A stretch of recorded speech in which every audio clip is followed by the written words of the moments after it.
បងប្អូនដែលមើលរឿងកូរ៉េតើបងប្អូនដែលទៅមើលកន្លែងគេថតរឿងកូរ៉េឬក៏ទៅមើលដល់កន្លែងព្រះរាជវាំងរបស់ប្រទេសកូរ៉េថ្ងៃនេះខ្ញុំនាំអារម្មណ៍បងប្អូនទៅមើលការសម្ដែងហើយ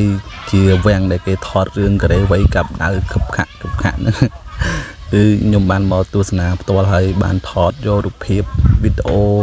ពីការសម្ដែងរបស់ជនជាតិកូរ៉េដែលគេសម្ដែងពីប្រពៃណីរបស់ជនជាតិកូរ៉េ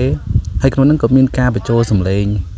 ជាសម្លេងជាភាសាកូរ៉េភាសាចិនថាមានភាសាខ្មែរហើយខ្ញុំក៏ស្ដាប់អត់បានថាគេនិយាយអីដែរបងប្អូន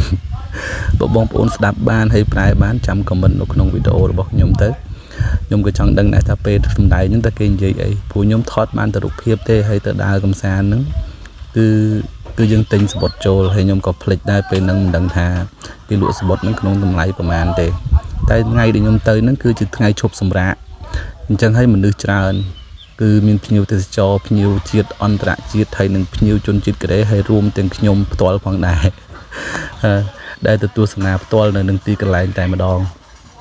of the guard changing ceremony 接下来为了使文军换岗仪式的准备军士们调至到岗位上次は交代式を準備するため諸文が発されます。Đừng ngày